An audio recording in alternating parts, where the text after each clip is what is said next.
살아계신 하나님 감사합니다. 부족한 자를 세워주셨사오니 입술의 기름 부어 말씀의 지혜와 지식과 능력과 영감 주시고 또 우리가 말씀을 통해서 은혜 받기에 부족함 없도록 역사하시며 하나님 주시는 신령한 그 은혜가 우리 영혼에 넘치게 하시고 그 은혜를 인하여 내가 살 뿐만 아니라 나로 인하여 나의 가정, 자손들 또 많은 이웃들까지 그 생명을 증거하여 그들이 또한 살아가는 자, 산 자들이 되게 하여 주시옵소서.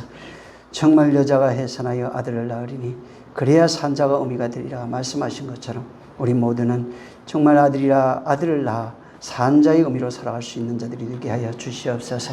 우리에게 말씀하시는 모든 말씀들이 진실로 우리를 살게 하고 살리는 영으로서 우리가 정말 하나님의 생명을 가지고 영생하는 자로 있게 하기를 원하시는 것인 줄 우리가 잘 아오니 하나님 아버지, 하나님의 말씀들을 허투루 듣거나 버리지 않도록 역사하여 주시옵소서. 주께서 함께 하시고 역사하시기를 원합니다. 부족한 자의 생각과 마음과 뜻 모든 것을 주장하사 오직 하나님이 함께 하시는 그 표적으로만 나타나게 도와 주시옵소서. 예수 이름으로 축복하고 기도했습니다. 아멘. 아멘. 사사기 2장입니다.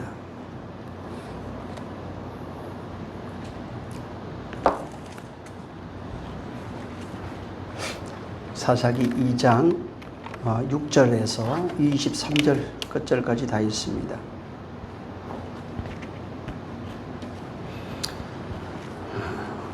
자, 6절부터 23절입니다. 그냥 읽겠습니다. 시작. 전에 여호수아가 백성을 보내매 이스라엘 자손이 각기 그 기업으로 가서 땅을 차지하였고 백성이 여호수아의 사는 날 동안과 여호수아 뒤에 생존한 장로들 곧 여호와께서 이스라엘을 위하여 행하신 모든 큰 일을 본 자의 사는 날 동안에 여호와를 섬겼더라. 여호와의 종 눈의 아들 여호수아가 110세에 죽음에 무리가 그의 기업의 경내 에브라임 산지 가스산 북 딥낫 헤레스에 장사하였고 그 세대 사람도 다 그 열조에게로 돌아갔고 그 후에 일어난 다른 세대는 여호와를 알지 못하며 여호와께서 이스라엘을 위하여 행하신 일도 알지 못하였더라. 이스라엘 자손이 여호와의 목전에 악을 행하여 바알들을 섬기며 애굽 땅에서 그들을 인도하여 내신 그 열조의 하나님 여호와를 버리고 다른 신 곧 그 사방에 있는 백성의 신들을 쫓아 그들에게 절하여 여호와를 진노하시게 하였으되 곧 그들이 여호와를 버리고 바알과 아스타롯을 섬겼으므로 여호와께서 이스라엘에게 진노하사 노력하는 자의 손에 붙여 그들로 노력을 당케 하시며 또 사방 모든 대적의 손에 파심에 그들이 다시는 대적을 당치 못하였으며 그들이 어디를 가든지 여호와의 손이 그들에게 재앙을 내리심에 곧 여호와께서 말씀하신 것과 같고 여호와께서 그들에게 맹세하신 것과 같아서 그들의 괴로움이 심하였더라. 여호와께서 사사를 세우사 노력하는 자의 손에서 그들을 건져내게 하셨으나 그들이 그 사사도 청종치 아니하고 돌이켜 다른 신들을 음란하듯 쫓아 그들에게 절하고 여호와의 명령을 순종하던 그 열조에 행한 길을 속히 치우쳐 떠나서 그와 같이 행치 아니하였더라. 여호와께서 그들을 위하여 사사를 세우실 때에는 그 사사와 함께 하셨고 그 사사의 사는 날 동안에는 여호와께서 그들을 대적의 손에서 구원하셨으니 이는 그들이 대적에게 압박과 괴롭게 함을 받아 슬피 부르짖음으로 여호와께서 뜻을 돌이키셨음이오늘 그 사사가 죽은 후에는 그들이 돌이켜 그 열조보다 더욱 패게하여 다른 신들을 쫓아 섬겨 그들에게 절하고 그 행위와 패역한 길을 그치지 아니하였으므로 여호와께서 이스라엘에게 진노하여 이르시되 이 백성이 내가 그 열조와 세운 언약을 어기고 나의 목소리를 청종치 아니하였은즉 나도 여호수아가 죽을 때에 남겨둔 열국을 다시는 그들의 앞에서 하나도 쫓아내지 아니하리니 이는 이스라엘이 그 열조에 지킨 것 같이 나 여호와의 도를 지켜 행하나 아니하나 그들로 시험하려 함이라 하시니라. 그 열국을 머물러 두사 속히 쫓아내지 아니하시며 여호수아의 손에 붙이지 아니하셨음이 이를 인함이었더라. 아멘. 인간은 전에도 말씀을 드린 것처럼 자아가 있습니다. 인격이라고 하는 이 이제 자아인데, 이 자아의 특징이 뭐냐면은 그 선악을 판단하는 기준을 가지고 있습니다. 그래서 항상 선과 악을 판단하는데 그 기준이 뭐냐면 자기의 자아입니다.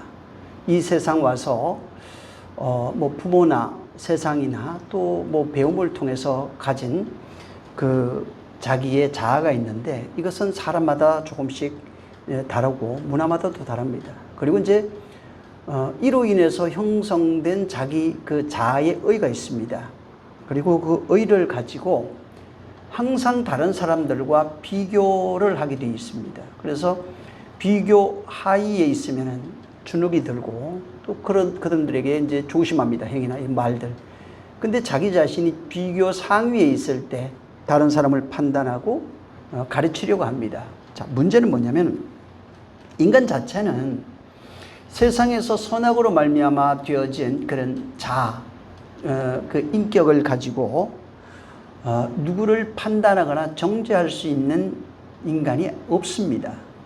인간 스스로 만약에 자기가 수양하거나 노력하거나 배움이나 이런 것을 통해서 자기가 만들어낸 그런 자아의 인격, 그런 혹은 의라고 하고, 성경은 의라고 말합니다. 자기의. 혹은 세상에서는 인격, 혹은 사람됨, 뭐 됨됨이 이런 식으로 말합니다. 문제는 자기가 수양을 해서 만들어낸 그 됨됨이가 만약에 내가 소유해서 영원히 가질 수 있는 것이라면, 그것을 내가 소유하고 그것으로 나를 구원할 수 있는 것이라면은 자기 행위나 이런 모든 것이 일관성이 있어야 되고 영원해야 됩니다. 근데 하지만 세상에서 만들어진 그런 그 자아의 의라고 하는 이것은 일관성이 없어요. 잠시 잘할 수는 있습니다. 내가 잠시 거룩해 해서 사람들에게 잘 보이고 할 수 있는데, 어떤 그런 혈기가 온다든가 어떤 계기가 충돌이 될 때 내가 쌓아놨던 모든 의가 다 무너져 버리는 겁니다. 그리고 내가 쌓은 그 의가 나를 구원하거나 나를 영원으로 인도할 수 있는 능력이 전혀 없습니다. 근데 사람들은 이 세상에서 자기가 만들어낸 그 자기의로서 세상을 살아가고, 이것으로 남들을 판단하고 자기가 만든 그 선악의 기준을 따라 살아가면서 끊임없이 넘어지고 좌절하고 다시 일어나지만, 자기가 만들어낸 이것이 의가 잘못되었거나 이것이 불이라고 하는 사실을 깨닫지 못하는 겁니다. 인간이 만든 그런 자아의 의라고 하는 이것은 자기를 증명하는 도구가 아닙니다. 아무리 자기가 착하고 선한 것, 자기 의를 세상에 내어놓는다 할지라도 결국은 뒤돌아보면은 후회할 수밖에 없는, 결국은 내 것이 아닌 거예요. 잠시 배워서 써먹은 겁니다. 세상에서 잠시 자기 유익을 위해서 자기를 포장해가지고 의를 드러낸 것입니다. 착한 것, 착한 행위, 이런 것들을 자기를 포장하는 도구로 쓴 겁니다. 그래서 결국은 세상에서 있는 그 선악을 통해서 나를 볼 때, 그 선악이 나를 볼 때 바로 내가 선악의 기준에서 죄인이라고 하는 사실을 폭로하는 것이지, 내가 만들어낸 그 선악도 사실은 나를 폭로합니다. 내가 그 기준에 미치지 못해요. 저는 이게 불교 얘기를 제가 한 적이 있는데, 불교가 가르치는 그 도가 대단합니다. 제가 불교 방송 이렇게 보면 참 어떤 생각이 드냐면, 야, 인간들이 과연 저걸 할 수 있을까? 제 생각에는 자기도 지키지 못하면서 남을 지키라고 요구하는 그런 말장난에 불과합니다. 인간은 그 부처가 말한 그 우리나라에 있는 불교가 가르침이 많은데, 뭐 팔만대장경 이렇게 있잖아요. 이걸 지킬 수가 없어요. 도무지 지킬 수가, 한 가지는 했는데 지켰는지 몰라도 그것과 연관되어 있는 다른 것을 지키지 못합니다. 만약에 그걸 지키지 못했다는 것은, 지키지 못한다는 것은 지금 지켰다간 그 한 가지도 지키지 못했다는 반정이에요. 그래서 인간 자체가 이 세상에 있는 동안에 그 선악의 기준이 있어요. 뭐 공통적인 것도 있고, 성경은 이제 십계명이라고 얘기를 했고, 어떤 율례와 법도라고 하는 이런 것들이 있습니다. 이런 것들이 끊임없이 이런 것을 통해서 증명되는 것이 뭐냐면, 남이 선악의 기준에서 판단하는 것이 아니라 그 기준에 의해서 내가 판단을 받는 겁니다.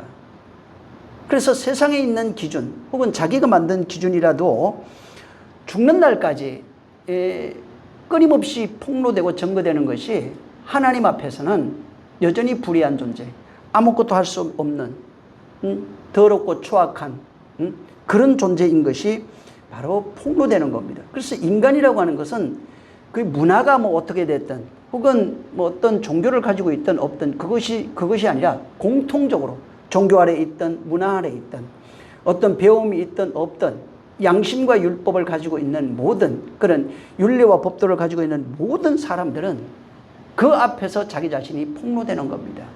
이 율법을 하나님이 바로 선악으로 주신 거예요. 그래서 창세기 1장에 그 2장에 보면 선악과 나무가 나오는데 이 선악과 나무가 선악을 먹은 인생들의 그 특징이 바로 이렇게 선악을 통해서 자기 자신과 남을 보면서 끊임없이 자기 자신이 아무것도 할 수 없는 무능한 존재라고 하는 사실이 폭로되고 드러나는 것입니다. 그렇게 폭로하고 드러나게 하신 이유가 뭐냐면 하나님의 은혜 없이는 살 수 없다고 하는 사실을 깨닫게 하는 겁니다. 그래서 양심 아래 있는 자들도 사실은 하나님 은혜 없이는 살 수 없어요. 그래서 죽을 병이 걸린다든가 그러면 하나님 나 좀 살려주세요. 나 잘못했어요. 그러잖아요.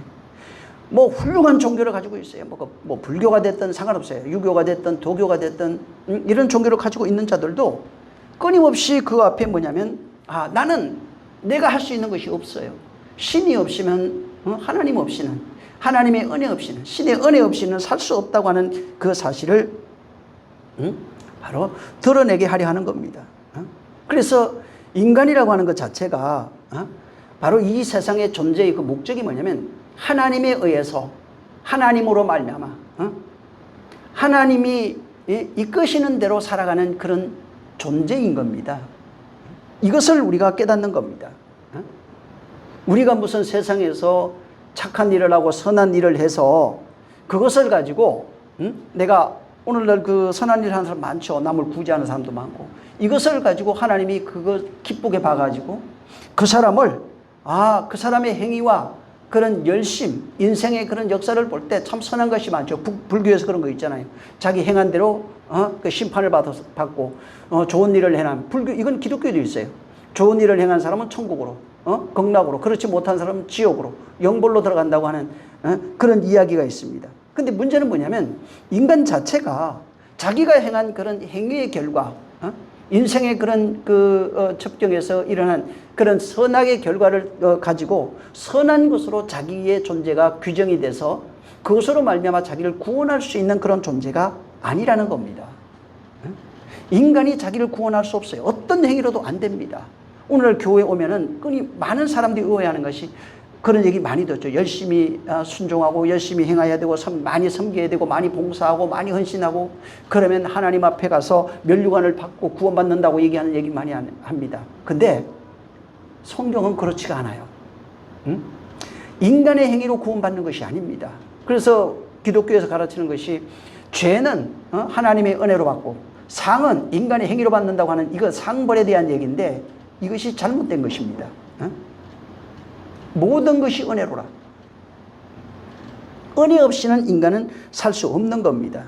그래서 하나님이 인간의 어떤 행위나 열심으로 구원받는 것이 아니라고 예수님이 말하시는데 그게 뭐냐면 요한복음 6장 63절에 보면 살리는 것은 영이니 육은 무익한데 내가 이르는 말이 영이요 생명이라는 거예요. 그러니까 살리는 것이 뭐냐면 내가 이르는 말이 영이요 생명이에요. 그래서 내 말을 듣는 자는 영생을 가졌고 이렇게 나와요. 그러니까 거기 영생에 대해서 영생은 유일하신 하나님과 그가 보내신 자를 아는 것, 알다가 이게 결혼입니다. 하나 되어서 결혼해서 생명을 잉태한 상태, 아들이 된 상태예요. 그래서 영생 속에 인간의 행위가 전혀 없어요. 생명 속에 인간의 행위가 전혀 없습니다. 근데 사람들은 끊임없이 자기 행위를 처음에는 믿음으로 와서 은혜 감사합니다 했는데 은혜로 시작했다가 행위로 돌아가는 거예요. 이게 바울이 말한 너희가 그리스도로 말미암아 우리가 그리스도를 전했는데 은혜를 전했는데 다시 행위로 돌아가서 율법으로 돌아갔다고 얘기한 겁니다. 그래서 우리가 오해하지 말아야 될 게 인간은 자기 행위를 가지고 생명을 얻거나 영생에 이를 수 없다는 겁니다. 살리는 것은 영이에요. 어? 살리는 것은 영이에요. 내가 이러는 말이 영이요 생명이에요. 그래서 예수께서 우리를 살리기 위해서 뭐라고 얘기하셨냐면 내가 십자가에서 피 흘리겠다고 그랬어요. 내가 죽겠다는 거예요. 그래서 내 살을 받아 먹어라. 내 피를 받아 마시라고 그랬잖아요. 내 살은 내 피는 생명이 있고 내 살은 영생이다. 이 비유예요. 내 살과 피를 받아 먹으라는 겁니다. 근데 사람들은 살과 피를 받아 먹으라. 내가 이러는 말이 영이요 생명이에요. 그 영이요 생명인 그 말을 받아서 그 말로 되어져 살려고 하는 것이 아니라 자꾸 어떤 행위를 드러내려고 하는 겁니다. 예수님이 오병이어의 이적을 행하셨죠. 그러고 난 이후에 다시 예수님을 찾아오는 사람들이 떡을 구했어요. 그러니까 예수님이 떡을 구하는 자들에게 저들이 나를 찾아온 이유가 바로 저 생명을 얻으려고 하는 것이 아니라 떡 먹고 배불번 까들기라는 거예요. 그래서 뭐라고 하냐면 살리는 것은 영이라는 겁니다. 살리는 것은 영이에요. 그래서 세상에 있는 것으로는 우리가 정말 전제하고 알아야 되는 게 세상에 있는 어떤 것으로도 인간의 죄와 허물을 속할 수가 없어요. 우리를 주어서 먹게 하는 살과 피가 없어요. 또 말이라고 그랬잖아요. 어떤 말도 우리를 살리는 영이 될 수 없습니다. 공자 말 훌륭합니다. 석가 말 참 훌륭하죠. 맹자, 공자, 논어 참 훌륭합니다. 근데 문제는 뭐냐면 아무리 유명한 철학이고 유명한 말이라도 훌륭하죠. 근데 우리를 살릴 수 있는 어떤 말도 없는 겁니다. 그래서 인간이 행하고 있는 모든 그 행위, 좋은 말을 듣고 좋은 그런 이야기, 정말 교훈적인 어떤 이야기를 듣고 어떤 행위를 내놨어요. 행위를 내놨는데 그 행위가 나를 살릴 수 있는 공로가 절대로 될 수 없어요. 자기 의라 하나님은 우리의 인간의 그 행위를 공로로 인정하지 않습니다. 오직 하나님이 인정하는 공로는 예수 그리스도의 십자가밖에 없어요. 살리는 것은 영이니 육은 무익할 뿐이에요. 다만 세상에 율례와 법도 선악의 기준이 있습니다. 이걸 가지고 뭘 하냐면 선과 악을 이제 기준에서 또 율례, 철학, 도덕 이런 것을 가지고 자기 의를 삼아 가지고 다른 사람을 지배하고 이용하는 도구로 사용하고 있어요. 그래서 자기 의가 충만해요. 내가 볼 때 어떤 사람이 참 자기 비교 하위에 있어요. 그러면 그 사람을 바로 지배하는 도구로 사용하고 있는 악인들이에요. 아무리 의가 있어도 넌 그렇게 못하잖아. 응? 너는 이렇게 나는 이렇게 하는데 넌 그렇게 못하잖아. 응? 그 TV 같은 데 이렇게 보면은 유명한 사람들이 나와서 저 그런 얘기하죠. 뭐 부재 활동도 하고 많이 합니다. 근데 가끔 보면은 그런 사람들 중에 자기는 그렇게 하는데 그렇게 하지 못하는 사람들에 대해서 싸잡아서 비판하고 세상을 비판하는, 결국은 그게 뭐냐면 자기가 가지고 있는 자기 행위의 의로서 내가 비교 우위에 있는 겁니다. 그리고 다른 사람을 정죄하고 판단해 가지고 너는 그렇게 하지 못하잖아. 그래서 자기 의를 드러내는 그런 존재로 살아가고 있는 것 뿐이에요. 바로 많은 사람이 내가 가지고 있는 내가 이제 수양을 했어요.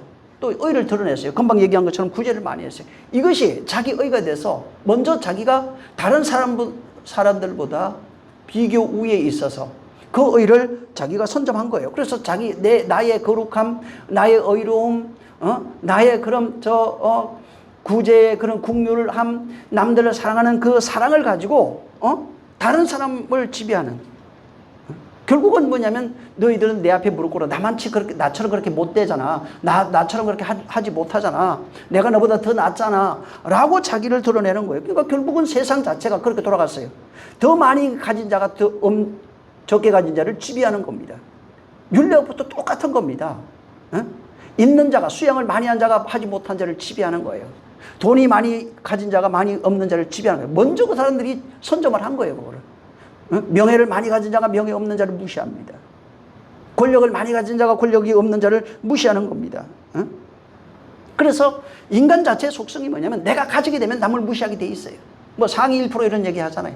그 사람들은 그냥 그 사람의 세계가 있어요. 그래서 그 자기들보다 못한 그 사람들에 대해서 무시하고 그들을 지배하려고 하는 욕망이 있는 겁니다. 결국은 세상에서 자기 욕망의 만족을 위해서 자기 그런 의를 만들어내고 자기의 어떤 위상을 만들어내는 그런 존재가 인간이에요. 그래서 인간은 정도의 차이가 있을 뿐이지 가난한 그룹에 있는 사람들 속에서도 보면 거기에 순위가 있는 겁니다. 없는 사람들 속에서도 그런 나름대로의 순위가 있어요. 의가 있는 겁니다. 그래서 그 의가 정의돼서 그 의를 기준으로 살아가는 겁니다. 문제는 이 사사기가 말해주고 싶은 것이 뭐냐면 이렇게 인간의 존재가 그러한 존재라는 겁니다. 항상 선악을 판단하면서 자기 의로 기준을 삼고 그 다음에 많은 사람을 지배하고 다스리고 자기 욕망을 만족하기 위해 살아가는 그런 존재인 것이 이 사사기에서 여실히 폭로되고 있는 겁니다. 그래서 사사기에서 인간 자체는 정말 하나님 은혜 없이는 살 수 없는 무능하고 추악하고 불의하고 그런 더러운 존재라는 겁니다. 여기 우리가 이제 오늘 본문에 읽었는데 여기도 마찬가지입니다. 여기 보면은 여호와를 잘 섬기고 그 명령을 순종하면 어떻게 돼? 여호와의 말을 잘 섬기고 이거는 계속 반복됩니다. 성경 전체. 여호와의 말을 잘 섬기고 그 명령을 순종하면 대적의 손에서 구원하게 될 것이라는 겁니다. 대적의 손에서 너를 구원해내겠다는 거예요. 너를 복주겠다고 그랬어요. 너희를 지켜줄 것이라 이렇게 말했어요. 그래서 문제는 뭐냐면 이 사사기는 이렇게 너희가 여호와의 명령을 잘 지키고 여호와께서 너희에게 말한 그 말대로 그렇게 잘 섬기며 살게 되면은 내가 복주고 너를 지키겠다는 거예요. 근데 여기 사사기에는 단 조건이 있어요. 여호와의 말씀을 잘 듣고 잘 순종하면 내가 복주고 너를 지킬 거야. 너 구원해낼 거야. 이렇게 얘기했어요. 자, 근데 조건이 뭐냐면 이 사사기에는 사사를 세웠을 때예요. 그래서 여기 전체 사사가 없을 때 일어나는 사건들과 사사가 세워졌을 때 사건들이 같이 기록이 되어 있습니다. 그래서 사사가 죽었을 때 일어나는 일들, 사사가 있을 때 일어나는 일. 그래서 사사가 있으면 항상 구원을 받아요. 사사가 없으면 항상 괴로움과 저주를 받게 되어 있는 겁니다. 그래서 여기 2장 한번 18절을 한번 읽어보세요. 시작. 여호와께서 그들을 위하여 사사를 세우실 때에는 그 사사와 함께 하셨고 그 사사에 사는 날 동안에는 여호와께서 그들을 대적의 손에서 구원하셨으니 이는 그들이 대적에게 압박과 괴롭게 함을 받아 슬피 부르짖음으로 여호와께서 뜻을 돌이키셨음여늘. 예. 여기 근데 우리가 성경 잘 읽어보면은 사사가 세워졌을 땐 구원받고 사사가 세워지지 않았을 때는 저주받는 이야기가 사사기 전체 흘러갑니다. 자, 근데 여기 왜 신기하게 왜 사사가 세워졌을 때 하나님이 구원하셨을까? 우리가 이 사사기 오늘 읽었지만 사사가 세워졌는데도 보면은 말 안 듣습니다. 또 이스라엘이 사사가 세워지니까 또 말을 잘 듣고 순종을 잘했기 때문에 구원한 게 아니에요. 사사 때문에 구원한 거예요. 그러니까 사사가 세워져서 이 사람들이 말을 잘 듣거나 열심히 살거나 하나님을 잘 섬긴 게 아닙니다. 하나님이 구원하신 이유가 뭐냐면 사사 때문에 그들을 뜻을 돌이키고 구원해 주신 거예요. 16절.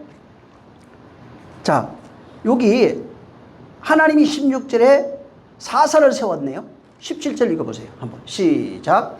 그들이 그 사사도 청종치 아니하고 돌이켜 다른 신들을 음란하듯 쫓아 그들에게 절하고 여호와의 명령을 순종하던 그 열조의 행한 길을 속히 치우쳐 떠나서 그와 같이 행치 아니하였더라. 네. 16절에 하나님이 사사를 세웠어요. 여호와께서 사사를 세웠는데 문제는 이스라엘이 어떻게 했냐면 사사가 세워졌는데도 말 안 들어요. 그 다음에 다른 신을 섬기고 다른 신에게 절하고 여호와의 말씀을 떠나서 자기 멋대로 자기 마음대로 살아갔던 사람들이에요. 그러니까 사사를 분명히 세워줬는데도 말 안 듣습니다. 사사가 있을 때나 없을 때나 똑같이 행한 거예요. 그래서 사사를 세워줘도 그렇게 행하고 있는 그들을, 사사가 없을 때도 그렇게 행했어요. 근데 하나님은 사사가 세워졌을 때는 그들을 구원해 주신 겁니다. 왜 이렇게 했냐면은 사사는 예수 그리스도의 모형이에요. 예수 그리스도의 모형이에요. 무슨 얘기냐면 예수 그리스도의 은혜로 말미암아 구원받는다고 하는 사실을 이 사사기에 기록해 놓은 겁니다. 예수 그리스도로 말미암아 너희를 내가 구원하겠다는 겁니다. 너희는 여전히 죄짓고 엄란히 섬기고 있고 하나님을 떠나서 불순종하고 바로 무상을 섬기고 있다는 거예요. 그러니까 사사가 있든지 없든지 이들은 상관없어요. 사사가 있거나 없거나 여전히 죄짓고 불순종하고 하나님 떠나 살고 우상 섬기고 그렇게 잘하고 있다는 겁니다. 그래서 여기도 사사가 있을 때 있으나 없으나 말을 안 들어요. 오히려 19절에 가면 뭐라고 하냐면 사사가 죽으면 더 악랄하게 행합니다. 사사가 죽으니까 더 폐기하였다고 그랬어요. 오히려 폐역하고 폐기한 행위를 서슴지 않았던 겁니다. 그러니까 여기로 보면 어떻게 되면 사사가 하나님이 세워줘도 사사가 있을 때나 없을 때나 여전히 엄란히 섬기고 폐기하고 하나님의 말씀을 떠나서 여전히 불만스럽고 다른 신을 섬기고 있는 그들이라는 겁니다. 근데 여기서 말하고 있는 게 뭐냐면 이들의 행위가 어떻든지 전혀 상관없어요. 하나님은 사사를 세우시면은 그들을 구원해 내시는 겁니다. 사사 때문에 그들이 구원받는 거예요. 사사 때문에 그들이 대적에서 손에서 건짐을 받는 겁니다. 그게 바로 십자가 예수 그리스도의 은혜예요. 은혜 없이는 안 된다는 겁니다. 그러니까 사사는 예수 그리스도의 모형이라고 그랬죠. 예수 그리스도의 모형인 이 사사를 통해서 인간의 행위를 보지 않겠다는 겁니다. 인간이 어떻든 그러니까 있든 없든 전혀 상관없어요. 하나님은 그 한 사람, 그 사사를 통해서 인간을 배우겠다는 겁니다. 그래서 하나님의 눈에는 인간의 의가 아무런 가치가 없어요. 인간의 행위가 하나님 눈에는 아무런 가치가 없는 겁니다. 그래서 인간 자체는 행위를 자랑할 수 있는 존재가 아니라는 겁니다. 이 성경 전체가, 구약 성경에도 말하는 내용 전체가 뭐냐면 인간의 행위는 인간의 행위로 자기를 구원할 수 없다는 거예요. 그 행위로 자기를 또한 규정할 수가 없어요. 자, 인간을 규정하는 분이 누구냐면 하나님밖에 없어요. 인간은 인간 스스로를 규정하고 그것을 가지고 심판하거나 판단할 수 있는 능력이 권한이 없습니다. 자기가 아무리 의가 많아도 나는 바리새인 그러죠. 나는 일에 한 번씩 뭐 두 번씩 금식하고 내가 안식일을 범한 적이 없고 뭐 11절을 범한 적이 없다고 얘기하죠. 그게 자기가 자기 의로서 자기를 평가해서 규정한 겁니다. 근데 하나님은 뭐라고 그래요? 누가 의롭냐? 세리가 의롭다고요. 누가 하나님의 들으심을 입었냐? 세리가 들으심을 얻었다는 겁니다. 그래서 인간 자체는 아무리 거룩한 행실, 의로운 행실이 있을지라도 하나님이 그걸 인정하지 않는다는 겁니다. 근데 문제는 모든 인간이 그러고 살고 있다는 거예요. 자기 행위로서 자기를 자기의 어떤 그 세상에 있는 것으로 자기를 규정한다는 겁니다. 그게 선악과 따먹은 인간의 본질입니다. 그래서 선악과 따먹은 인간은 항상 선악의 판단의 기준을 가지고 자기를 판단할 뿐만 아니라 그 기준으로 남을 판단하는 그런 존재가 되는 겁니다. 예를 들어서 에덴 동산에 마귀가 하와를 미혹하잖아요. 근데 거기에 미혹할 때 보면은 뭐냐면 아담이 그 하와에게 누가 선악과 먹지 말라고 그러더냐. 그러니까 저 하와가 얘기하죠. 이거 하나님이 그랬다. 만지지도 보지도 말고 만지지도 말라고 그랬다. 먹지 말라고 그랬다. 그러니까 마귀가 뭐라고 하냐면은 그건 아니다. 네가 그것을 먹는 날에는 하나님같이 될 수 있다고 말했어요. 그러니까 선악을 먹는 날에는 네가 하나님같이 될 수 있다. 또 선악을 아는 일에 하나님같이 될 수 있다. 이 두 가지예요. 선악과를 먹게 되면 네가 하나님 같이 되고 또 선악을 아는 일에 하나님 같이 될 수 있다고 하는 겁니다. 이게 뭐냐면 자기 규정이에요, 이게. 그 얘기를 마귀로부터 들으면 이거 내가 먹으면은 하나님 같이 되네. 또한 선악을 아는 일에 하나님 같이 되네 하는 겁니다. 그러니까 나의 존재가 마귀는 네가 그거 먹으면 그렇게 될 거야 라고 얘기를 했고 하와는 그걸 듣고 그렇게 될 수 있네. 나의 존재가 하나님처럼 될 수 있구나. 바로 이렇게 정의한 겁니다. 그래서 내가 저거 먹으면 그러니까 인간의 행위로 뭘 따먹으면은 그렇게 된다고 가르쳐 준 거예요. 네가 그렇게 행동하면은 너는 하나님처럼 되고 네가 선악의 판단의 주체가 된다고 하는 겁니다. 그래서 여기 하나님 같이 되고 선악을 아는 일에 하나님처럼 된다고 하는 그 내용이 조건이 뭐냐면 네가 스스로의 손으로 선악과를 따먹는 행위가 필요하다는 거예요. 여기가 행위가 나와요. 그러니까 마귀는 너의 행위가 너를 하나님처럼 만들어낸다는 겁니다. 마귀가 그 얘기한 거예요. 네가 손을 뻗어서 그걸 따먹게 되면은 네가 하나님처럼 될 거야. 선악을 아는 일에 하나님같이 될 거야. 이렇게 얘기한 거예요. 단 조건은 너의 행위예요. 마귀는 지금 인간의 행위를 요구하고 있는 거예요. 하나님은 행위를 요구하지 않아요. 믿음을 요구를 했죠. 근데 여기 이미 창세기에 뱀이 간사해가지고 인간을 미혹하는데 뭘 요구를 하냐면 행위입니다. 자기 행위, 자기 의예요. 그래서 그 얘기를 들은 하와가 자기 행위로서 자기가 하나님처럼 선악을 아느니 하나님같이 된다고 하고 규정을 하고 결정을 해버린 거예요. 문제는 뭐냐면 인간의 행위로서는 자기 의를 규정할 수가 없어요. 인간 스스로가 자기를 규정할 수 있는 존재가 아니라고요. 그러니까 자기 행위라든가 말이라든가 이걸로 자기를 규정할 수 없다고요. 인간은 어떤 존재냐면 거기 뭐라고 되어 있냐면 창세기 2장에 인간은 하나님이 창조하신 그 에덴에 있죠. 창설하시고 거기에 하나님이 그 코에 생기를 불어넣은 그 사람 아담이라고 그랬어요.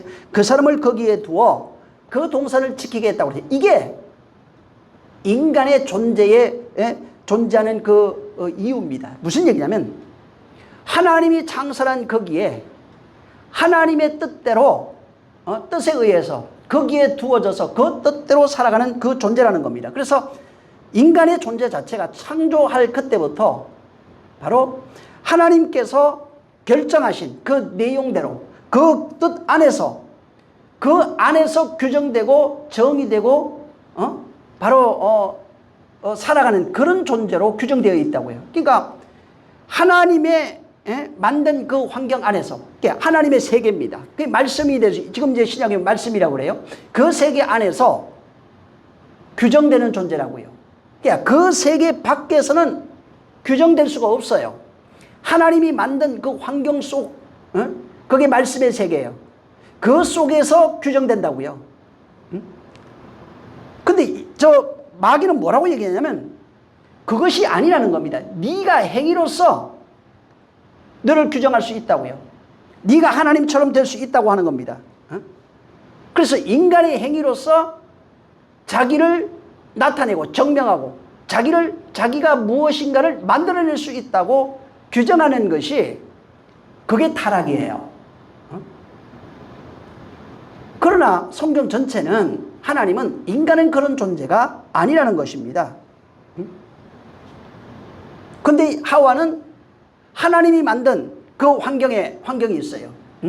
에덴이라고 하는 그 환경이 있는데 거기에서 벗어나 뱀이 말해준 그 환경의 세계로 들어가 버린 거예요. 그러니까 에덴 동산에서 이미 마음은 그 세계에서 벗어나가지고 자기 행위로서 하나님이 되고 선악을 아는 일에 하나님같이 되는 그 세계 속으로 들어가 버린 거예요.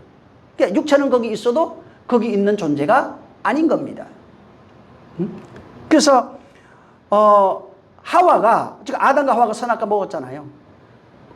이유가 뭐냐면 자기 행위로서 하나님이 되고 하나님같이 되고 선악을 아는 일에 하나님같이 되었어요. 자, 그리고 그 세계에 들어갔는데 어떤 일이 생겼냐면 자기가 바로 자기 행위로서 만들어낸 그 세계 속에 들어가서 보니까 그 세계 속에서 보인 것은 자기 자신이에요. 자기 행위로서 똑같아요. 오늘날 율법과 율례와 법도하고 똑같은데 그 율법의 세계 안에 들어가 보니까 자기 행위로서 하나님처럼 되고 선악을 아는데 하나님같이 되는 그 세계로 들어가 버린 겁니다. 행위로 들어갔어요. 행위로 그렇게 돼 보려고 들어갔는데 들어가서 보니까 자기 자신이 보인 거예요. 응? 자기 자신이 보이는데 뭐가 보였냐면 벌거벗은 것이 보였어요. 그 세계 속에서 내가 보이고 그 세계 속에서 자기 자신이 벌거벗은 자로 자기를 규정해버린 겁니다. 정의해버린 거예요. 그러고 나니까 어떤 것이 또 보였냐면 하나님을 규정했는데 하나님은 선하고 두려운 분이에요. 그래서 어떻게 행했냐면 하나님의 낯을 피하여 숨었더라 이렇게 한 겁니다. 그러니까 자기 행위를 가지고 행위의 열매를 가지고 하나님같이 돼봤어요. 내가 하나님같이 돼보고 싶은 거예요. 그래서 하나님처럼 돼보고 선악을 하는데 하나님같이 돼보고 싶어요. 그래 행위를 가지고 행위의 열매를 따먹었는데 스스로 들어가고 보니까 벌거벗은 자신을 봤고 하나님은 두렵고 무서운 분이에요. 그래서 두 가지 벌거벗은 자신의 모습과 두려운 하나님을 보고 피하여 그 낯을 피하여 숨었다고 말하는 겁니다. 다시 말하지만 인간은 인간의 행위로서 자기를 규정할 수 있는 그런 존재가 아닙니다. 하나님이 만들어주신 그 여기는 이제 에덴 동산인데 에덴 동산은 하나님의 환경이라고 그래요. 하나님이 말씀으로 펼쳐놓은 그 세계입니다. 그 세계 안에서 그 뜻대로 존재할 때 인간이 규정되는 겁니다. 정의되는 거예요. 인간은 거룩한 자, 신령한 자, 의로운 자, 하나님의 사람 이런 식으로 정의가 되는 겁니다. 근데 하나님의 환경 속에 있을 때 나라고 하는 그런 존재가 바로 하나님의 소유로 정의되는데 여기서 내가 내 행위로서 의를 드러내는 순간 자기가 만든 그 행위의 세계 속에 들어가는 순간에 자기는 그 세계에 있을 수가 없어요. 그래서 그 세계에서 내가 만든 세계, 정의의 세계에 들어가게 되면은 벌거벗음과 두려워서 하나님을 피하는 것밖에 없어요. 그래서 나라고 하는 존재 자체가 여기도 똑같이 얘기하는 거지만은 스스로 자기를 구원해낼 수 없다고요. 결국은 뭐냐면 그 세계 속에서 발견하는 것은 하나님의 은혜 없이는 살 수 없다고 하는 사실입니다. 하나님의 은혜로만 살아가는 존재가 인간이에요. 그래서 이미 창세기부터 아담 때부터 이 얘기를 계속 반복합니다. 특히 바울은 이 얘기를 그리스도 안에서 주 안에서라는 그 말을 계속 반복했어요. 인간은 스스로 할 수 있는 것이 없어요. 내가 자랑할 것이 전혀 없다고 고백합니다. 오직 그리스도 안에서 주 안에서 이게 뭐냐면 하나님의 환경이에요. 에덴이 그거예요. 주 안에서 그리스도 안에서 하나님 안에서 이게 예수 그리스도 안에서 이런 거 있잖아요. 이게 뭐냐면 하나님이 만든 세계가 그게 에덴이에요. 그 세계 안에 있을 때 정의되는 것이 뭐냐면 의로운 자, 거룩한 자, 생명, 영광, 영생, 아들, 그리스도인, 성전, 성도, 나라 이런 식으로 하나님이 정의하는 겁니다. 그래서 이게 인간은 뭐냐면 하나님이 정하신 규정한 그 구약의 에덴이죠. 바울이 얘기한 것은 그리스도 안입니다. 예수 그리스도 안에서 이건데 이게 성전 안에서 이런 식으로 얘기했어요. 자, 인간은 하나님이 만든 그 규조 안에서 거기에 놓여 있는지 아니면 그 밖에 있는지, 그 밖에 있는 자를 사망이라고 하고 하나님의 정하신 이제 여기 그리스도 안에서 에덴 안에 있습니다. 그 안에 있으면 생명이라고 합니다. 밖에 있으면은 저주라고 그래요. 안에 있으면 복이라고 해요. 안에 있으면 생명이라고 그래요. 밖에 있으면은 사망이라고 말하는 겁니다. 그래서 여기에는 인간의 어떤 행위가 필요한 것이 아니에요. 하나님이 규정한 그리스도의 세계예요. 그래서 이 마태복음 1장 1절부터 마가복음도 마찬가지예요. 예수 그리스도의 세계 안에 속해 있는 것이 에덴이에요. 그러니까 에덴은 예수 그리스도의 세계예요. 거기는 에덴이라고 표현해 놨어요. 하나님이 만든 그 세계입니다. 그 안에서만 생명이 영생하게 돼 있어요. 근데 그 밖에서는 없어요. 그 세계 속에서는 자기의 세계를 만들 수가 없어요.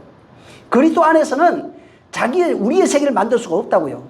거기는 하나님이 정하신 그리스도의 세계 안에서는 그의 구조 안에 있다고요. 그래서 지금 그 구조 안에 있는지 없는지, 그 구조 안에 살아가고 있으면 생명이에요.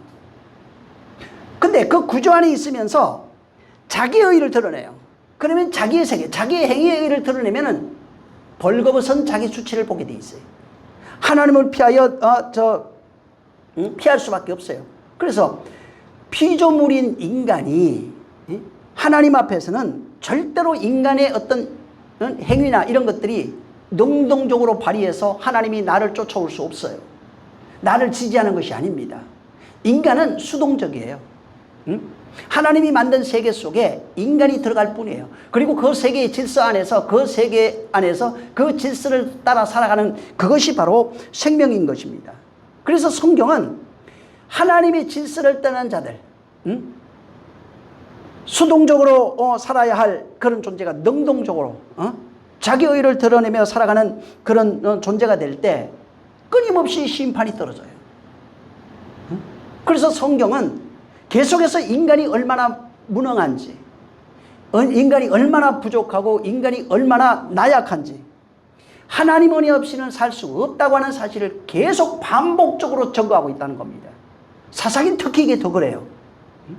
인간 자체가 인간의 존재는 의를 드러내는 존재가 아니고 사사가 있건 없건 끊임없이 죄짓고 우상 섬기고 하나님을 떠나서 자기 의로 살아가고 있다는 겁니다.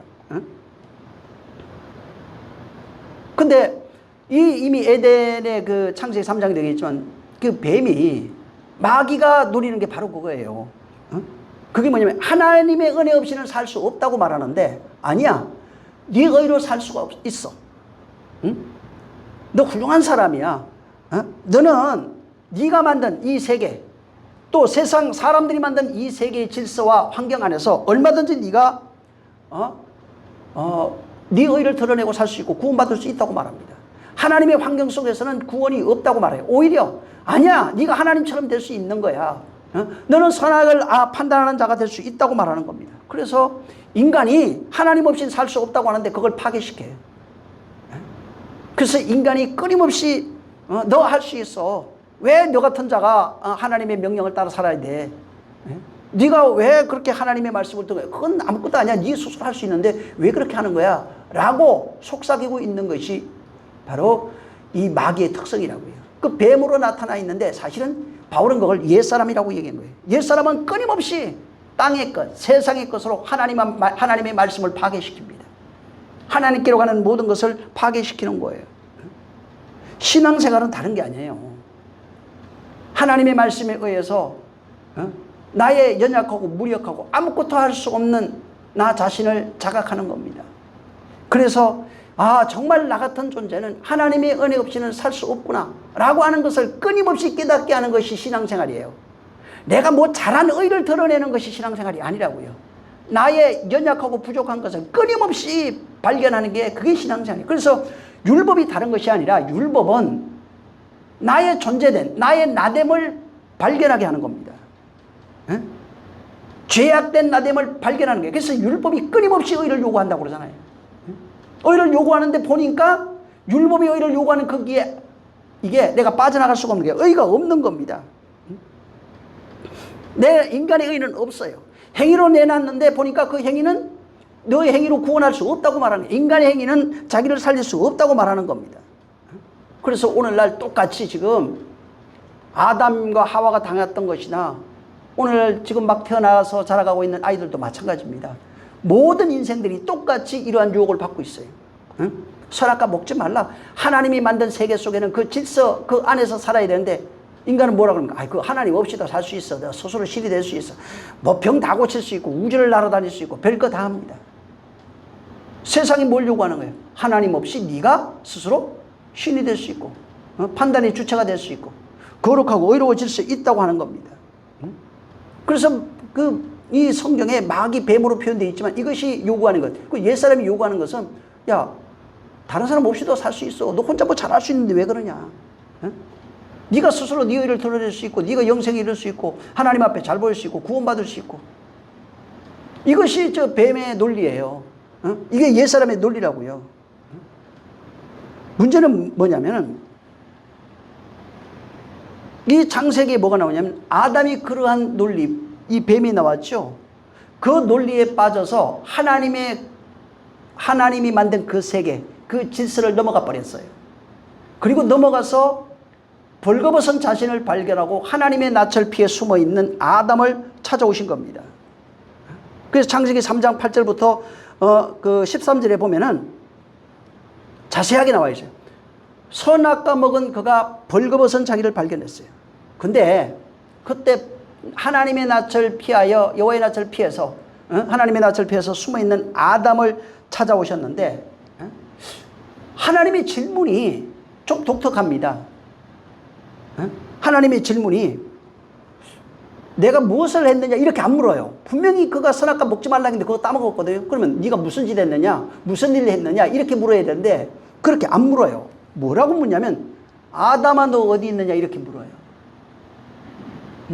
선악과 따먹지 말라고 그래서 그랬는데 하나님처럼 될 수 있다고 하는 말을 듣고 자기 행위로서 선악과를 따먹었어요. 그러고 났는데 벌거벗은 걸 받고 깨달았고 그 다음에 하나님의 심판하시고 두려운 분인 줄 알고 하나님의 낯을 피해서 숨었어요.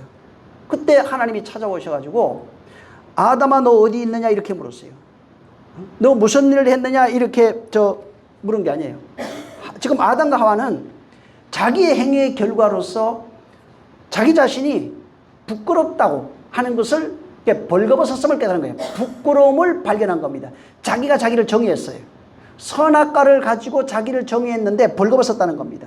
그리고 하나님에 대하여 두려운 분, 심판하는 분인 줄 알고 그 낯을 피해서 숨었다는 것입니다. 스스로 자기가 따먹은 자기 행위의 결과로서 자기 선악의 결과로서 자기를 정의하고 하나님을 정의해서 하나님을 떠나버린 겁니다. 그때 하나님이 아담아 너 어디 있느냐? 자 보세요. 아담아 너 어디 있느냐? 너 무슨 일 했느냐가 아니에요. 지금 아담아 자 보세요. 아담을 어떻게 끌고 왔냐면 하나님이 만든 에덴이라고 하는 동산에 하나님의 질서 속에 집어넣어놨어요. 자 집어넣어놨는데 이 아담이 자 하와가 어떻게 하냐면 선악과 먹으면 너 하나님같이 될 거야. 선악은 아는 일이 하나님처럼 될 거야 라고 하는 말을 듣고 자기의 행위로서 그 선악과를 따먹어버린 겁니다. 이 아담과 하와가 하나님의 구조, 은혜 베푸시는 세계입니다. 거기가 은혜의 세계 속에 거기 있을 때는 그 사람이 무슨 짓을 해도 상관없어요. 에덴에 있을 때는 하나님이 규정하신 그 세계 안에 있을 때는 그가 무슨 짓을 해도 복 있는 자고 영생하고 생명 있는 자가 됩니다. 그래서 선악을 아는 그 중앙에 나무 하나만 놔두고 나머지 뭐 다스리고 뭘 따먹든 말든 전혀 상관없어요. 무슨 짓을 해도 복 아래에 있는 겁니다. 은혜 아래에 있어요. 왜 그러냐면 그것은 하나님이 명령하신 그 구조 안에 있는 겁니다. 하나님이 정의하신 그 정의 속의 세계 속에서 행하고 있는 그 일들이에요.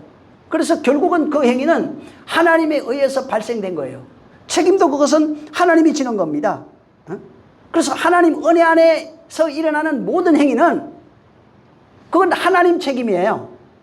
그가 선악과를 놔두고 나머지 그 안에서 따먹든 가지를 부르티든 뭐 그 안에 있는 뭐 무슨 짓을 하든 건 상관없어요. 나귀를 타고 다니든 그걸 나귀 틀을 하나씩 뽑아대든 전혀 상관없다고요. 그거는 왜? 그거는 그 질서 안에 있다고요. 하나님이 주신 그 뜻 안에 있는 겁니다. 그래서 그거는 그냥 하나님이 정하신 그 질서 안에서 행하는 모든 일은 전부 다 결국은 하나님이 허락하신 일들이에요. 자, 근데 은혜 밖에 있을 때는 달라져요. 은혜 밖에 있을 때는 하나님 은혜 안에 있을 땐 그 질서 안에서는 무슨 짓을 해도 아까 얘기한 것처럼 거기에 양이 있어 양털 하나씩 저기 털 뽑아냈어. 그냥 양을 괴롭혀서 상관없어요. 그 질서 속에서는 결국은 하나님 뜻 안에 있는 거예요. 근데 질서를 딱 떠나는 순간에 어떻게 되냐면은 모든 행위 하나하나가 전부 다 기록이 되고 심판받습니다. 그게 계시록에 나와 있어요. 그러니까 하나님 은혜 밖에 있는 존재는 모든 것이 기억된 바 돼요. 계수됩니다. 거기에 대한 심판을 받게 돼 있어요. 그래서 이 성경은 하나님이 정하신 그 질서 안에 있느냐 질서 밖에 있느냐로 구별되어 있어요. 하나님이 정하신 질서 안에 있는 자는 은혜 안에 있다고 얘기를 하고, 하나님이 정하신 질서 밖에 있는 자를 사망 아래에 있다 이렇게 말합니다. 그래서 인간 자체는 모든 아담 이후로 지금까지 모든 인간은 이 두 개의 구조 속에 있는 겁니다. 무슨 얘기냐면 하나님이 정하신 구조 속에 들어가 있는 사람과 사람이 만들어 놓은 구조 속에 들어가 있는 이 두 사람으로 되어 있어요. 하나님이 정하신 구조 안에 있는 사람은 은혜 안에 있다, 생명 안에 있다고 얘기를 하고, 하나님 나라에 속한 자라 얘기를 하고, 이 밖에 있는 사람, 세상이 정한, 자기가 정한 그 구조 안에 들어가 있는 사람은 은혜 밖에 있는 사람, 사망과 저주, 심판 아래 있는 사람이라 이렇게 말하는 겁니다. 그래서 성경은 하나님 구조 안에서 살아가고 있는 사람을 은혜 받은 사람, 신약으로 얘기하면 성도, 그리스도인이라고 말합니다. 그 말씀 세계 속에서 그 말씀 안에서 자유한 자냐 하는 겁니다. 자, 여기 보세요. 아담아 무엇을 했느냐 묻지 아니하고 너 어디 있느냐 이렇게 물은 거예요. 벌거벗고 하나님을 피해서 숨은 그에게 바로 뭐를 묻냐면 행위를 근거해서 물은 거예요. 행위를 근거해서 너 어디 있니 이렇게 물은 거예요. 무엇을 했니가 아니에요. 어디 있니? 자, 보세요. 하나님이 정하신 이 에덴이라고 하는 질서 속에 여기에 지금 속해 있는 거냐? 은혜 안에 네가 있는 거냐? 아니면은 은혜를 떠나 있는 거냐? 이렇게 물은 거라고요. 무엇을 했느냐가 아니라 어디 있느냐? 네가 만든 그 세계 속에 스스로 자기 행위를 가지고 하나님 같이 되고 하나님처럼 되려고 했던 그 행위, 자기가 만든 구조 안에 있다고요. 하나님이 만든 구조를 떠나버린 거예요. 하나님이 만든 그 세계, 질서의 세계, 말씀의 세계를 떠나서 자기가 만든 말씀의 세계 속에 들어가 있어요. 그래서 너 어디 있니? 내가 만든 그 세계 속에 들어와 있는 거냐? 아니면은 네가 만든 그 세계 속에 들어가서 있는 거냐? 그래서 벌거벗고, 그 세계는 벌거벗고 하나님을 낯을 피하여 살아가는 그 세계 속에 있는 거예요. 그래서 모든 인류가 지금 선악과 먹은 인류가 동일하게 너 어디 있느냐 이렇게 물었을 때 하나님의 질서 밖에 있다고요. 하나님 만든 에덴 밖에 있는 존재라고요. 말씀의 세계 밖에 있는 존재가 바로 이 아담과 하와고 오늘날 은혜 밖에 있는 자들의 삶의 현실이에요. 그래서 하나님 은혜 안에 있는 자들, 그 안에 있지 않으면 그분의 의를 들어 은혜 받을 수 없어요. 의로 살아갈 수 없는 겁니다. 자, 문제는 자 오늘날 우리로 이제 적용을 해보면은 오늘날도 마찬가지입니다. 은혜 안에 살아가는 자들이 있고 은혜 밖에 살아가는 자들이 있어요. 문제는 은혜 안에 있는 자들도 죄 짓는다는 거예요. 은혜 안에 있는 자들도 여전히 밖에 있는 자들처럼 넘어지고 좌절하고 자기의 행위의 의를 가지고 자기가 규정한 세계예요. 자기가 생각하고 만들어낸 그 세계 속에 여전히 빠져 살아갈 수밖에 없습니다. 근데 왜 여기 안에 있는 은혜 안에 있는 자들 하나님이 여전히 은혜 베풀고 있을까? 왜 그러냐면 사사이신 예수 그리스도 안에 있기 때문에 그래요. 그 질서 세계에 속해 있기 때문에 그런 겁니다. 근데 그렇게 넘어지고 좌절하고 엎어지는 이유가 뭐냐면 그걸 통해서 여전히 선악으로 살아가고 있는 나의 존재를 발견하고 하나님의 은혜 없이는 살 수 없다고 하는 사실을 발견해서 하나님의 은혜로 살아가라고 광야교회에서 훈련하는 훈련의 도구로 사용하고 있어요. 아담과 하와같이 똑같이 은혜 안에 와서도 그런 일을 행하고 있지만 은혜 안에 있는 자들은 그것이 훈련의 도구가 되는 것이고 은혜 밖에 있는 사람은 그것이 자기를 심판하고 정의하는 도구가 되어버리는 겁니다. 그래서 은혜 안에 있으면은 하나님이 책임져요. 은혜 베풀어 줘요. 그를 이끌어 주시는 겁니다. 그래서 하나님 앞에 있을 때 중요한 게 뭐냐면 내가 어떤 행위를 했느냐, 내가 뭘 열심히 잘 섬겼느냐, 내가 열심히 뭘 잘했느냐 하는 어떤 그런 행위가 아니라는 겁니다. 성경에서 말하는 것은 하나님 안에 있느냐 밖에 있느냐 이 얘기예요. 구약의 율법으로 해요. 율법 안에 있느냐 밖에 있느냐 이 얘기예요. 안에 있으면 뭐라고 그래요? 하나님의 백성. 밖에 있으면 이방인 이렇게 얘기했잖아요. 신약에 오면은 그리스도 안에 있느냐 밖에 있느냐 이 얘기예요. 안에 있으면 성도, 밖에 있으면은 이방인, 불신자라고 그러잖아요. 그 질서, 하나님이 만드신 그 예수 그리스도의 그 질서 속에, 구주 속에 들어가 있는 사람이 은혜 안에 있는 사람이에요.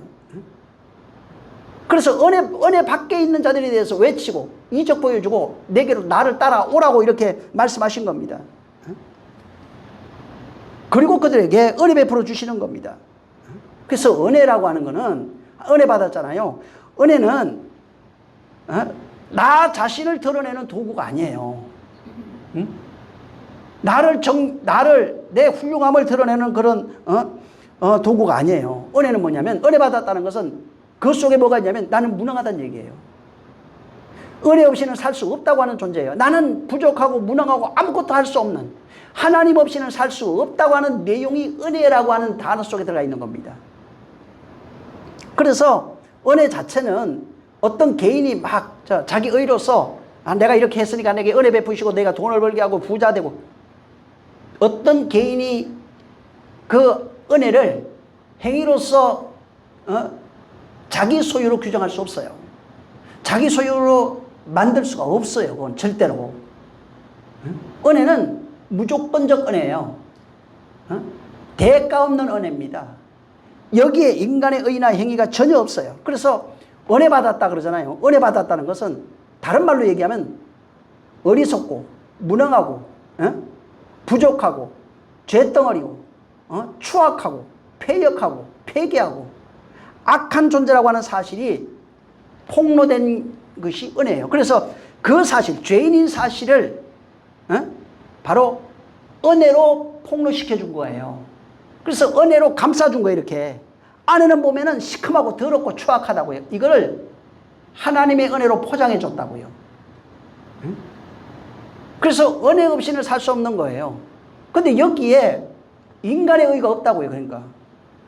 근데 은혜를 사람들이 잘못 이해해가지고 오늘날 내가 기도 많이 하니까, 뭐 헌신 많이 하니까, 열심히 내가 순종 잘하니까 하나님이 내게 특별히 은혜 베풀어가지고 내가 부자 되고 뭐 잘 되고 가정이 잘, 이거는 완전히 종교입니다.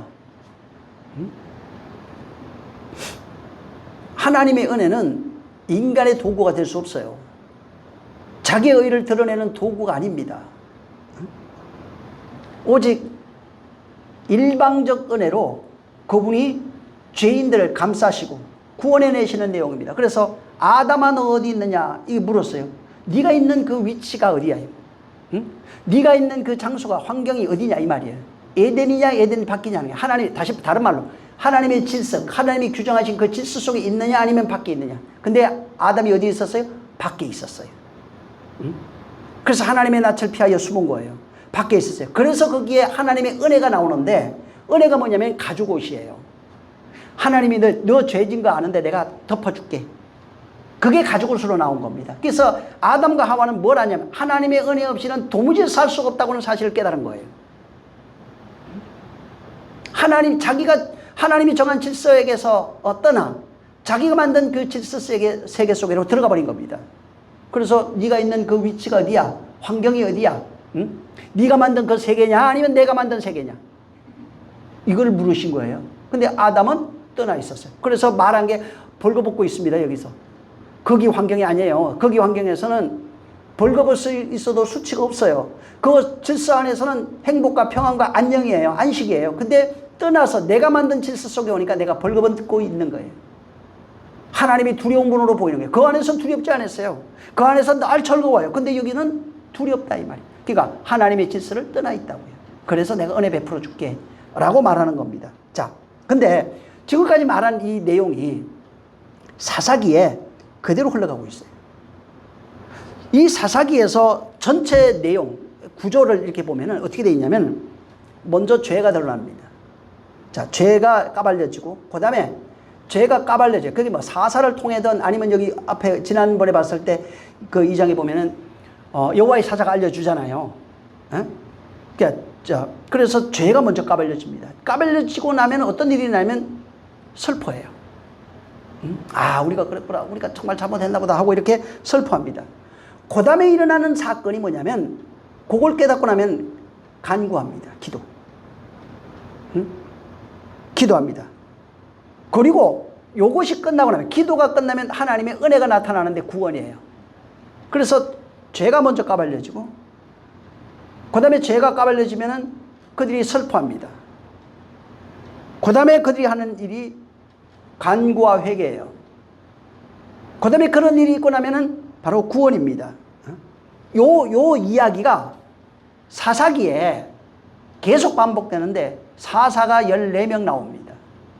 자, 근데 14명이 나오는데 14명이 나오는 사사기 내내 반복되고 있는 것이 바로 이거예요.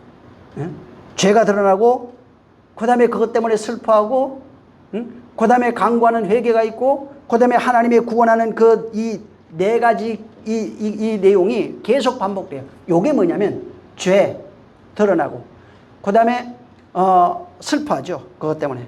그 다음에 회개와 구원, 간구가 일어나요. 그 다음에 구원하는 이 이야기는 성경 전체 흘러가는 하나님이 어떻게 우리를 구원하시는지에 대한 내용이에요. 그래서 우리가 예수 믿을 때 그러잖아요. 안 믿는 자 회개하세요. 당신 죄인입니다. 이 얘기 하잖아요. 그거예요. 죄를 깨달으면 뭐합니까? 나 죄인이었네요. 어떻게 해요? 그 다음에 뭐 하는 거예요? 하나님 나 좀 살려주세요. 그러고 나니까 뭐 하는 거예요? 하나님이 우리를 구원하시는 거예요. 자, 문제는 지금 얘기했던 죄가 드러나고 그 다음에 슬픔이 있어요. 눈물이 있어요. 그 다음에 기도가 있고 그 다음에 구원이 있는데 이 네 가지거든요. 자, 이제 이 얘기를 들으면 어떻게 생각하냐면 사람들이 그러면 우리가 죄가 드러났을 때 여기 잘 보세요. 죄는 하나님에 의해서 드러날 거 아니에요. 그러면 슬픔과 간구는 우리가 해야 되겠네. 그러면 하나님이 구원하는 거예요. 그래서 하나님이 우리를 죄를 깨닫게 해서 구원하려면 우리의 슬픔, 회개와 간구가 있어야 되겠구나라는 그런 생각을 하게 돼 있어요. 또 일방적으로 지금 사형리 해가지고 이런 거 가르치고 있습니다. 실제. 실제 그래서 교회에서는 죄를 깨닫고 너희가 죄인인 것을 자복해야 된다. 그 다음에 기도해야 된다. 그 다음에 그러면 하나님이 너를 구원해 주실 거야. 이렇게 얘기합니다. 문제는 뭐냐면 이거는 우리를 구원하는 어떤 형태의 구조는 맞는데 슬픔과 간구가 없다 그래서 우리가 구원받는 게 아니에요. 그게 있어서 구원받는 게 아니라고요. 그게 뭐냐면 슬픔과 간구 이런 게 나오는데 여기에는 공통적으로 들어가 있는 것이 하나 있어요. 인간은 아무것도 할 수 없다는 거예요. 슬픔과 눈물이 나니까 내가 슬퍼하고 기도해야 된다는 얘기가 아니라 나는 아무것도 할 수 없다고 하는 사실이 슬픔과 간구 속에 숨겨져 있는 내용이에요. 그래서 슬픔과 간구는 내가 그러니까 내가 막 마음을 찢어가지고 내가 간구해가지고 하나님이 이거 애통하는 거 보고 나를 불쌍히 해가지고 구원해주는 그런 게 아니라고요. 오늘날 지금 간구, 슬픔, 간구 이런 거 있잖아요. 회개. 이거를 사람들이 잘못 오해하고 있어요. 회개하고 간구하는데 뭘 위해? 자기를 위해서 하고 있잖아요. 어떤 목적을 이루기 위해서. 쉽게 말하면 여기 이제 성경으로 얘기한다면 구원이라고 하는 목적을 이루기 위해서. 자기 목적을 이루기 위해서 지금 회개하고 간구하잖아요.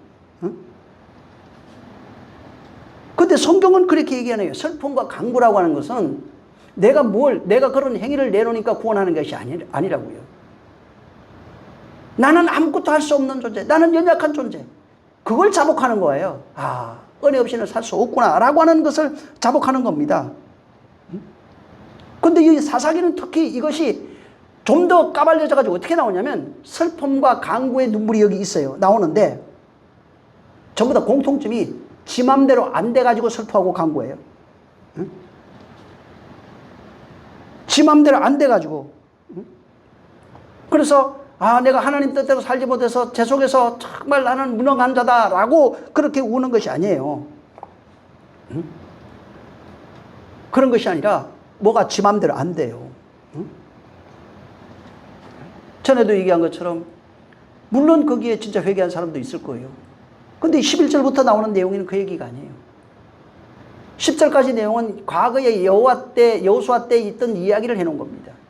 그 얘기를 듣고 금방 돌아서 가지고 거기 슬피 울며 울었던 그런 자들이 바로 금방 돌이켜서 우상을 섬기고 이방신을 섬기는 자들이 되었던 거예요. 그래서 슬픔과 눈물이 뭐예요? 자기를 위해서 울었다 이 말이에요. 전부 다 자기 유익을 위해서, 자기 의를 위해서, 신에게 잘 보여가지고 뭔가를 얻어내기 위해서 그렇게 운 자들이 여기 이스라엘 사람들이에요. 문제는 뭐냐면 그렇게 울어도, 그렇게 울고 부르짖고 했는데 하나님이 그들의 구원해내셨다는 겁니다. 그래서 아까 얘기한 것처럼 사사가 있을 때나 없을 때나 하나님을 떠났고 하나님을 배신했고 이들이 울었어요. 울었는데 울어도 금방 돌이켜서 이방신을 섬기고 이 일이 끊임없이 반복되는 겁니다. 그러니까 하나님 다 알고 있을 거 아니에요. 저거 악의 눈물이라고 그러잖아요. 그 하나님 다 알고 있어요.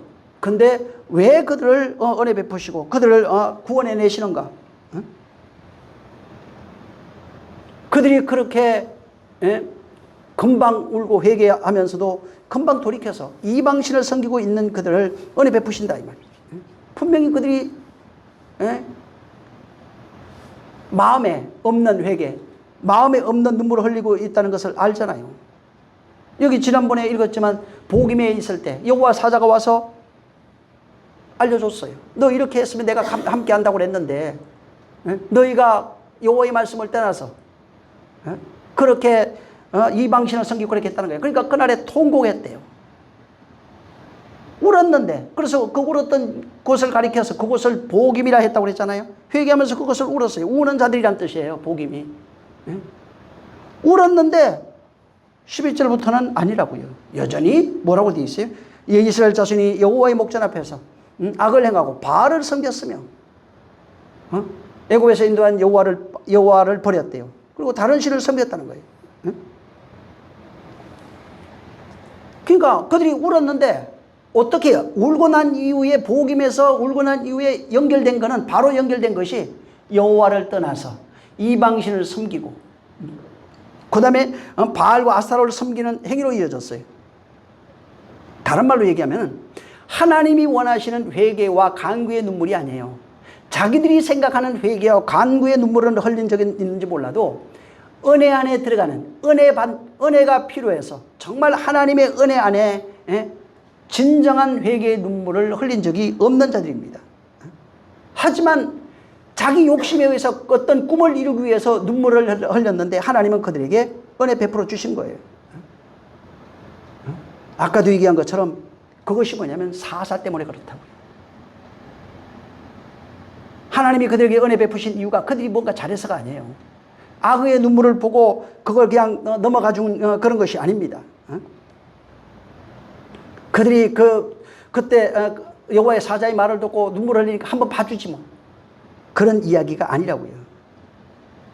여러분 아까도 얘기하면 죄, 슬픔, 간구, 구원이라고 하는 이 구조 속에는 하나님의 은혜밖에 없어요. 인간에 대해서는 인간의 행위가 죄로 아예 고정이 돼버렸어요. 인간은 죄인이라는 겁니다. 인간은 악인이라는 거예요. 인간은 여호와를 떠난 존재고 인간은 하나님을 대적하고 다른 신을 섬기고 하나님 말씀 없이 살아가는 그런 존재라는 것입니다. 그러니까 사사가 있든지 없든지 눈물을 흘렸든지 안 흘렸든지 도무지 변하지 않는 것이 인간이라고요. 변해서 뭐 은혜 베풀어 준 게 아니라고요. 인간 하나님 눈에는 변할 수 없는 존재예요. 은혜 없이는 살 수 없는 존재라는 겁니다. 인간은 그냥 자기 유익을 위해서, 자기 목적을 이루기 위해서, 자기 꿈을 이루기 위해서 살아가는 그런 존재라는 겁니다. 그래서 하나님이 그렇게 살아가는 그 존재. 그래서 죄를 폭로했는데 눈물을 흘리니까 봐준 것이 아니라 악의 눈물이에요.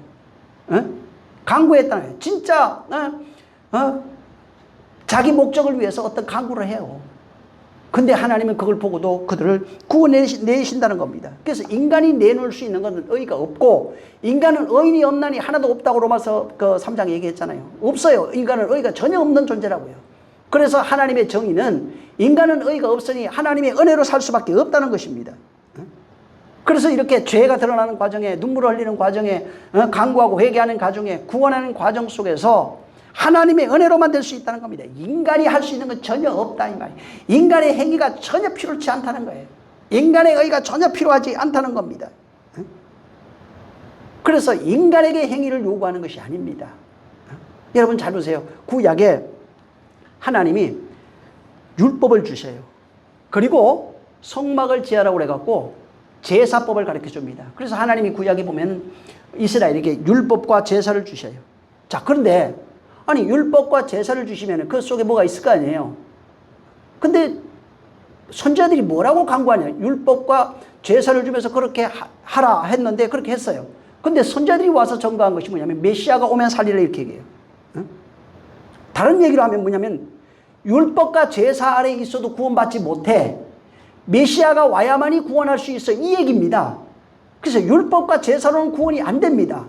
오늘날도 율법을 지키고 교회 안에서 제사 지내고 있어요. 제사 의식을 치르고 있는데 이걸로는 구원이 안 된다고요. 선지자들이 말한 것처럼 바로 메시아가 와야 돼요. 구원자가 와야 된다는 겁니다. 자, 율법과 제사가 뭐예요? 이건 뭐냐면 한마디로 그냥 정의하면 인간의 의를 요구하는 겁니다. 인간의 행위를 요구하는 거예요. 자, 근데 율법과 제사가 부정돼 버렸어요. 메시아가 오면 살리라. 야, 열심히 지켰는데 메시아가 와야 살아. 이 얘기 해준 거예요. 율법 잘 지키고 제사 잘 지냈어요. 한 번도 빠진 적이 없어요. 응? 예물 한 번도 빠진 적이 없고요. 십계명 잘 지켰다고요. 근데 뭐라고 그러냐면 메시아가 와야 산대요. 그러니까 무슨 얘기냐면 율법과 제사를 다른 말로 전면 부정한 거예요. 살 수 있는 방법이 바로 메시아가 와야 된다는 겁니다. 하나님이 율법과 제사를 주면서 다른 걸 주신 게 뭐냐면 야, 율법과 제사 아래 있으면 구원 없어. 이게 뭐냐면 하나님이 율법과 제사를 통해서 메시아가 와서 완성하는 내용으로 주신 건데 그걸 율법과 제사를 행위로 받아버린 겁니다. 그래서 메시아가 와야 산다는 말은 다른 말로 얘기하면 율법과 제사를 전면 부정한 거예요. 그러니까 율법과 제사를 통해서 율법을 잘 지키고 제사 잘 열심히 드려도 구원받을 수 없다. 메시아가 와야만 구원이야. 이 얘기를 하는 것이 구약이라고요. 근데 사람들은 올라 어떻게 해요? 율법을 잘 지켜 행하면 복을 받고. 맞아요. 육체 모형으로 세준 것입니다. 율법을 지켜진다는 게 율법이 그리스도로 말미암아 완성되어져서 우리 안에 지켜지면 구원 맞아요. 그런데 인간의 행위로서 드러내는 의, 율법과 제사를 지켜 드러내는 행위로서는 구원이 없다고요. 메시아가 와야 산다고요. 그래서 율법과 제사를 통해서 끊임없이 인간의 연약함, 나약함, 부족함, 죄인인 것을 바로 폭로하고 있다는 거예요. 그러니까 그걸로는 구원받을 수 없어. 메시아가 와야 구원받는 거야 라고 말해준 겁니다. 다른 말로 은혜로만 구원받아. 구원자가 오면 그가 너를 구원해 줄 거야. 이 얘기를 하고 있는 거예요. 근데 행위를 드러내잖아요. 행위로는 구원받지 못합니다. 율법을 지켜서 구원받는 게 아니라니까. 제사 열심히 잘 드려서 구원받는 게 아니라고요. 뭘로 구원받느냐? 메시아가 와야, 구원자가 와야 구원입니다. 여기 사사기도 마찬가지예요. 죄, 율법에서 드러나죠. 거기에 슬픔이 있어요. 그들 눈물이 있어요. 근데 이 눈물이 어떤 목적을 위해서 이루는 눈물이에요, 다. 근데 이 눈물이 있어요. 그 다음에 거기에 간구가 있어요. 마찬가지입니다. 인간의 행위가 있지만 여기에 은혜로만 이 눈물과 회개라는 것이 바로 율법과 제사로 말미암아 행해지는 인간의 행위를 나타내는 것이지만 이걸로는 구원받을 수 없다고요. 메시아가 와야 돼요. 그래야 구원이라고요. 죄인인 것이 드러났어요. 메시아가 와야 된다고요. 죄인인 것이 드러내니까 인간이 뭐냐면 눈물과 회개한다고요. 강구해요. 열심히 율법을 지키고 제사드려요. 자, 근데 구원은 메시아가 와야 돼요. 이 네 가지 구조는 전부 다 인간의 무능함, 연약함을 폭로하는 것이고 이 네 가지는 그 안에 뭐가 있냐면 하나님의 은혜로만 구원이 된다고 하는 사실이 그 속에 들어와 있는 겁니다. 그래서 그 안에 하나님의 은혜 없이는 인간은 도무지 은혜 받을 수 없어요. 이 내용, 어떻게 우리가 구원되는지에 대한 구원의 모습 있잖아요. 구원받은 모습을 성경에서 그려놓은 게 있어요. 그게 뭐냐면 하나님의 나라 이렇게 설명해 놨는데 성막이 있습니다. 하나님의 나라를 이게 설명해 놨어요.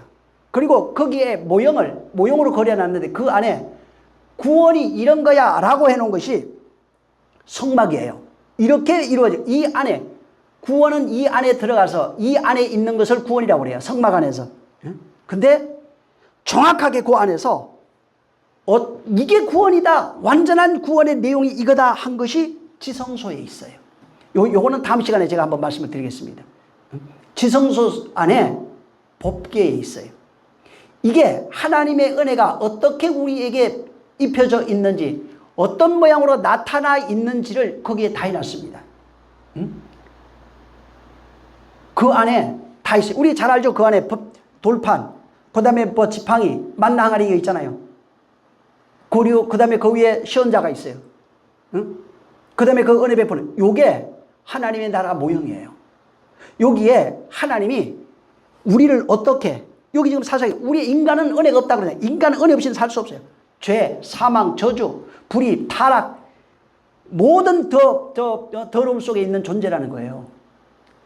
그래서 인간의 어떤 율법적 행위, 제사의 행위, 이걸로 구원이 없어요. 메시아가 와야 돼요. 거기에 메시아가 임한 상태가 구원이에요. 이건 다음 시간에 한번 좀 말씀을 드리겠습니다. 그래서 정말 그 은혜 없이는 살 수 없다고 하는 것을 말하고 있는 겁니다. 여기 본문에도 마찬가지인데 정말 은혜 없이는 살 수 없어요. 여기 똑같이 얘기하는 것은 사사가 있든 없든 상관없어요. 사사가 있을 때는 하나님이 구원해 줬지만 인간의 행위는, 이스라엘의 행위는 사사가 있든지 없든지 똑같이 타락하고 저주받고 악하고 하나님을 떠나 있고 지 맘대로 하고 지 생각대로 하고 뭐가 잘하는데 하나님 원망하고, 이게 여기 모습이에요. 내 모습이에요. 여전히. 그래서 어떤 목적을 이루기 위해서 또 간구해요. 슬퍼하고 또 간구해요. 하나님 이것 좀 해주세요. 병 놔주세요. 뭐 해주세요. 뭐 해주세요. 악의 눈물이라고요. 전부 다. 근데 은혜 베풀어 준다는 거예요. 뭐가 있으면, 사사가 있으면. 은혜 밖에 있는 자, 은혜에서 유기된 자들은 하나님의 똑같은 일을 하는데 밖에 있는 자는 은혜가 없어요. 국률이 없어요. 근데 이 안에 있는 자는, 은혜 안에 있는 자, 그리스도 안에 있는 자, 하나님 질서 안에 있는 자, 이 자는 은혜가 있어요. 용서가 있어요. 자비가 있어요. 덮어줌이 있어요. 끊임없이 이게 반복되는 겁니다. 그래서 여기에 이걸 보고 하나님이 계속 얘기하는, 언약을 세웠는데 목소리를 안 듣고 너희가 내 말을 떠났고 나를 떠났고, 이게 계속 반복됩니다. 그거 들으면 또 회개해요. 눈물 흘리고 또 회개하고. 근데 또 구원해줘요. 적에서 건져내줘요. 근데 그러고 나면 또 얼마 안 돼가지고 또 떠나요. 사자가 죽으면 또 더 악해지고 사사가 있으면 조금 덜 악해. 이게 반복되는 게 인간이에요. 이 시간 같이 기도할 때 하나님, 정말 하나님께서 우리를 사랑하셔서 은혜 베푸시는 정말 하나님의 은혜로라 내가 얘기할 수 있도록 하나님께서 나를 그렇게 만들어 주시옵소서. 나를 은혜 없이는 살 수 없는 자로 내가 알아사오니 이제는 은혜로만 살고 은혜 안에서 살고 은혜에 인해서 은혜로 말미암아 그렇게 살아가는 존재가 되게 해달라고 우리 한번 이 시간 같이 기도합니다. 살아계신 하나님 감사합니다. 우리를 축복해 주셔서 정말 우리는 사사기를 또 공부하면서 우리가 뭐 어떤 지식을 가지는 것이 아니라 나라고 하는 존재를 정말 다 폭로당하고 하나님의 은혜 없이는 살 수 없다는 사실을 알아서 오직 은혜 안에 은혜로 살리라 작정하고 하나님 은혜로 이끌림 당할 수 있는 그러한 존재 될 수 있도록 역사하여 주시옵소서.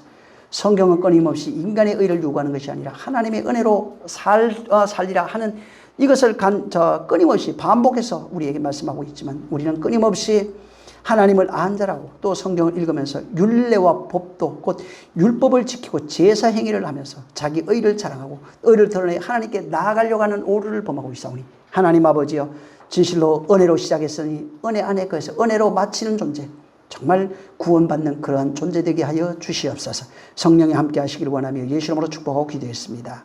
아멘. 하늘에 계신 우리 아버지여, 이름이 거룩히 여김을 받으시오며 나라에 임하옵시며 뜻이 하늘에서 이룬 것 같이 땅에서도 이루어지리이다. 오늘날 우리에게 일용할 양식을 주옵시고 우리가 우리에게 죄 지은 자를 사하여 준 것 같이 우리 죄를 사하여 주옵시고 우리를 시험에 들게 하지 마옵시고 다만 악에서 구하옵소서. 나라와 권세와 영광이 아버지께 영원히 있사옵나이다. 아멘. 감사하신 주여, 우리 영혼을 축복하여 주시옵소서. 성령의 역사하심, 인도하심, 거룩하심 정말 인자하심 있게 도와주시옵소서. 우리 하나님 함께 하시고 복 주시길 원합니다. 평강 주시옵소서. 예수님 그렇게 되었습니다. 모든 영광 하나님께 돌리겠습니다. 수고많으셨습니다.